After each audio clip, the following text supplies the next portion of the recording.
So you're heading off to uni, you're moving out, you've your suitcase packed, you've been to IKEA, you've bought all of the stuff that you're going to need for being at university. But how do you start off? That's what I want to talk about today. Starting as you mean to go on.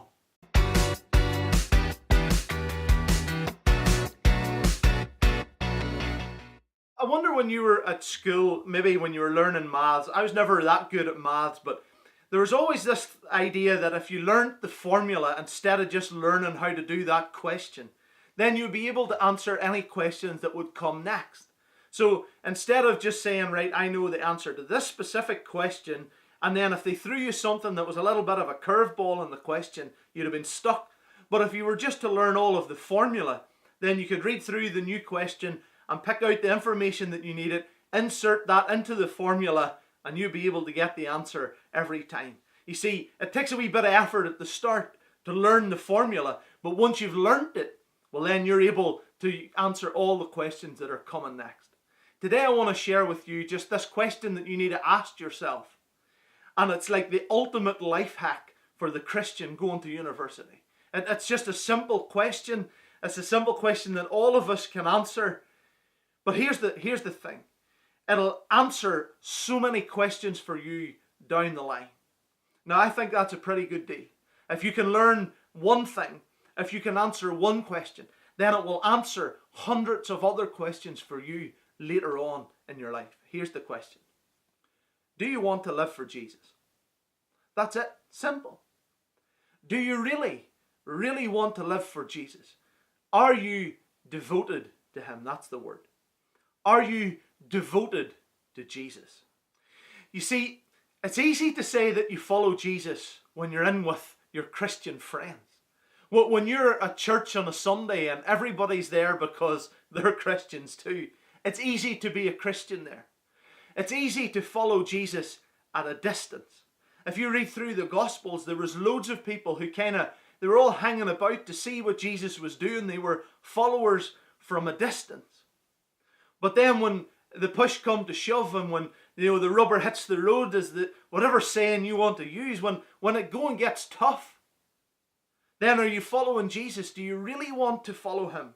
Are you devoted to Him? Or are you just following at a distance? You see, it's easy when you're at home, but sometimes when you go away, when you move away, when you're living with people who aren't Christians, when you're in a class and maybe you're the only Christian there, then it's tested. Are you devoted to Jesus or not? And see, if you can answer this one question, that will make the difference to your whole experience at university. It will make the difference to your whole life if you can answer the question, am I really devoted to Jesus? You see, the things that we are devoted to, the things that we are sold out for, the things that we really believe in, well then we will suffer for and we will sacrifice for. If you can answer the question and say, I'm devoted to Jesus, then when people say to you, are you coming out because we're heading out for a party, it's Freshers Week, we're all going to get hammered, do you want to come too?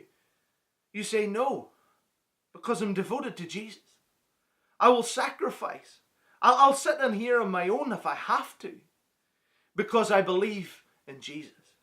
If you can answer that one question, then later on down the line, when you get yourself a boyfriend or a girlfriend and you're away from home and you know the temptation is real, if you say I'm devoted to Jesus, then you will make every effort to avoid the situation. You will run from it because you'll sacrifice. You'll sacrifice. And you would even suffer. You would take the abuse for it if you're really devoted to Jesus. And so that's the main question. Are you sold out? Are you devoted to Jesus? If you can answer that, then it will answer 101 different questions that you will be faced with later on. But if you start off and say, I'm not too sure, I'm following at a distance, then at every one of these points where there's another question, where there's another temptation, then you'll be thrown into turmoil again because you'll be like, I don't know what to do. But devoted to Jesus, then you'll know the answer straight away and it won't be a problem. I just want to share with you a couple of practical things that I hope will help you as you start out this year at university. The first one is this. Nail your colours to the mast early.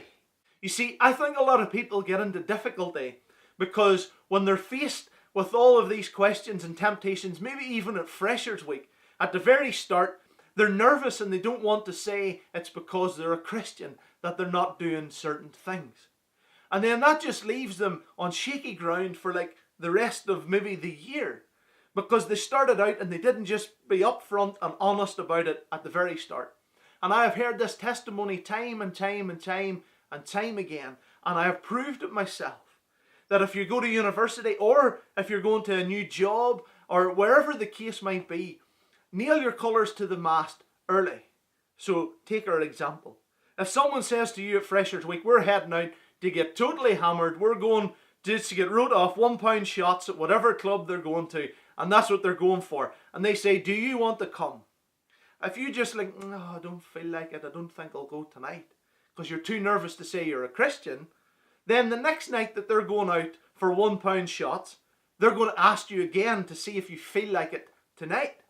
Whereas if you start off by saying, I don't do that, I'm a Christian, I don't believe that it's right, but here, use tear on if you fancy, but I'm not going. Then sooner or later, and this happens, they'll stop asking you, because they'll say he or she's a Christian, and they'll not come. They could still be friends with them, you can still go to class with them, you can still live in halls with them, you could still have a laugh with them. You're not like shunning them, you're just saying, I don't do that. I'm not involved, I'm not interested in that, I've got something so much better than that. And they'll stop asking you. That's the first thing I want you to think about. The second thing that I want you to think about is this. Have you a plan in place? You really need to get a plan in place. You see, the devil loves to try and catch us off guard. If someone can catch us off guard, then we're unstable and we're easily swayed. But if we have a plan, if we have something in place already, then we're so much more likely to succeed. And I want you to plan to succeed. I want you to plan to be the best Christian that you could be. To go there and to live your life for Jesus. Plan to do that. Don't just say, I'll see how it goes. I'll see how it happens, how it all works out. Plan for it. So I want you to get yourself a devotional book. Try UCB. You could get them to email you that for free. Or pick any devotional, whatever one that you really like and connect with. Pick it. Or pick a book to read. And don't just say, when I get there, I'll see what I'll read. Plan today what book of the Bible you're going to start reading when you arrive at university. Plan it. Plan yourself a time and a place. Maybe early in the morning suits you. Your students, maybe later on in the day, might suit better. Plan a time of the day and plan a place. Whether that's in your dorm, whether there's a walk that you want to go on, whether there's a coffee shop that you want to dip into every day, stick your headphones in and listen to some worship music and read your Bible. Plan a time and a place and do your best to stick to it. Also, get yourself some prayer points, whether that's wee post-it notes that you stick up, whether it's a note on your phone, whether it's a prayer app, there's loads of them there that you could go and try out.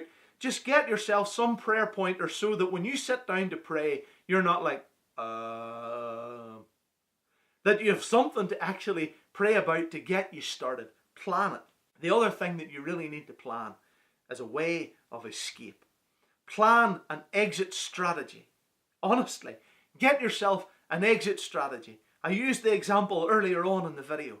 You've got yourself a girlfriend or a boyfriend and everything's going well and everyone else has left the apartment or the halls or the house and you're there on your own. Have yourself an exit strategy, because if you get the DVD on or the Netflix and you're just there for Netflix and chill and you're all under a blanket, you don't need to go to university to figure out what'll happen. So plan an exit strategy. If you're out somewhere and you think, here, I really need to get away out of here, this is getting out of hand and I need to get home, well then arrange with a friend that if you text them a certain safe word that they'll phone you, that they'll phone to see if you're okay. Plan an exit strategy. Do you know, you could even set that up, automate it, that you can text an app and it'll phone you right back and it'll just be like an automated message, but you can be like, hang on, I've got a call here and I gotta leave. It sounds a little bit sneaky, but I would rather be a little bit sneaky than get caught out and get caught by the devil and his dirty traps. So, plan an exit strategy. In every eventuality, have an exit strategy. Plan Plan to succeed. And you know what? With God's help, with God's Spirit in you, you will make it. You will make it. So remember our question as we start out. Are you devoted? Are you going to live for Jesus? Make the decision today. Because just like the formulas, if you learn that and make that decision today, that'll help you so much further down the line. Thank you so much for taking the time to tune into our video today. We really appreciate it. We would love to hear from you in the comments down below. And don't forget to subscribe and turn on that little notification button so that you don't miss any videos to come. Please share them with your friends, anybody that you know that could benefit from it. Please just fire it to them. And also remember our Facebook page and Instagram account. Go like and follow us there and get in touch with us. If there's anything we can do for you, just send us a message. Sure, all you can do is ask. We'd love to hear from you. See you again in another video.